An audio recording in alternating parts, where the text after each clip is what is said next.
I hope you enjoyed the picture of my cat. He's fat, like really fat. So I figured while we're talking about fatty acids and diet and catabolism, I really should be speaking to my cat about this, but it's okay. Funny story. Um, Took my cat into the vet in 2021 and he was over 19 pounds. And the vet calls me on the phone. They're like, "Do you know your cat's over 19 pounds?" And I was like, "Well, he took COVID-19 very seriously." I got a giggle, but then I was told that he needed to be go on a diet. Uh, so fasting is not a thing my cat does. We'll get to that. My goofball. All right. So looking at the fatty acids that have passed through the capillary wall. One thing we have to keep in mind, unlike proteins, we cannot store proteins for long term. So either they're going to serve their function or they're going to get broken down. Our adipose tissue are capable of storing unlimited amounts of our triacylglycerols in our cholesterol. This is the problem with consuming too many lipids or fats in our diet, because we may not necessarily always need it. As we consume, if we have a high carbohydrate diet and a high lipid diet, our body is going to preferentially digest, catabolize the glucose because that is easier to get the energy. The body doesn't have to do as much work to get that energy. And it's going to store the fatty acids, which means we're going to accumulate the fatty acids in that adipose tissue, leading to weight issues, liver issues, anything along those lines. However, something interesting to note about how we can burn fats. When we are looking at the two processes, whether we're feasting, so we're eating, or we're fasting, we're breaking between eating. When we have enough glucose or carbohydrates in our bloodstream and in our cells to undergo cell respiration, that is when our body is feasting. So that is when we are going to store our triacylglycerols in our adipose tissue.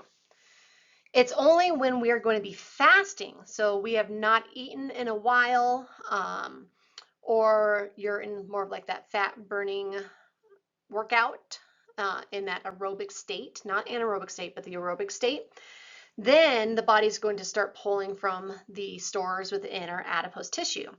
So once we're in that fasting state, those triacylglycerols are going to be broken down, and we're going to use those fatty acids to generate the ATP.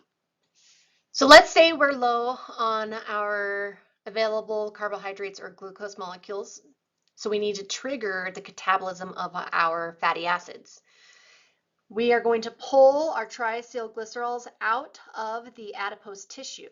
When this occurs, we do need to hydrolyze the esters that the triacylglycerols have. This is going to split off the glycerol backbone and your fatty acids. The glycerol backbone can go towards glycolysis, and it's a glycolysis intermediate. It can get modified to another 3-carbon compound. There's a lot of different areas where glycerol can go. It's what happens to the fatty acid that we want to investigate. The fatty acid is going to undergo what's called beta-oxidation. Beta tells us the carbon that is going to get oxidized in this process as we cleave off an acetyl-CoA. Remember that an acetyl-CoA has 2 carbons.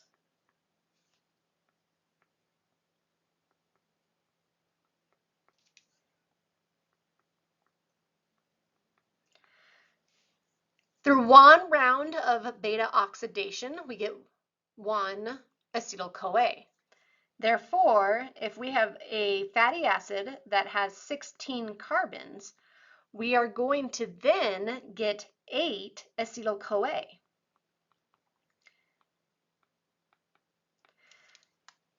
Remember from glucose catabolism, I know this is a long time ago, glucose ultimately produces 2 acetyl-CoA. And so one glucose molecule makes anywhere from 32 to 30 36 to 38 ATP. So if we cut that in half, let's just say 1 acetyl-CoA makes 16 ATP. If you have 8 acetyl-CoA, that means you get 8 times 16. So you get more ATP out of one fatty acid than we would one glucose molecule. It would require us to have multiple glucose molecules, on average about 2.5, in order to generate the same amount of ATP. That is why we say that fatty acids or lipids give us 9 calories per gram of energy versus the 4 calories per gram for proteins and carbohydrates. Looking at this process of beta oxidation, you do not need to know the specifics, but I want you to be able to identify where the beta is occurring. We are going to attach that CoA enzyme onto the carbonyl of that carboxylic acid or the fatty acid end. Remember that the first carbon next to the carbonyl is called the alpha carbon, which means the second carbon from the carbonyl is the beta carbon. So that is where we're going to look at where the reaction is taking place. Therefore, beta oxidation is the oxidation of the beta carbon, or 2 carbons from the carbonyl. We are going to shift electrons around because we need to oxidize this carbon to form it into a carbonyl again. These are all processes we have already talked about, which is super cool. So we're going to use this dehydrogenase to remove 2 hydrogens to form this double bond between the alpha carbon and the beta carbon. That then allows us to hydrate that beta carbon. We've looked at this process already back with our alkenes. Since an alkene has that double bond, we can add a hydroxyl group to one of those carbons. So this is going to create that alcohol group. As we know, alcohols can be oxidized into a carbonyl, and we are going to form that new carbonyl. When that happens, we can now cleave the 2 carbons with that CoA, and that is now acetyl-CoA.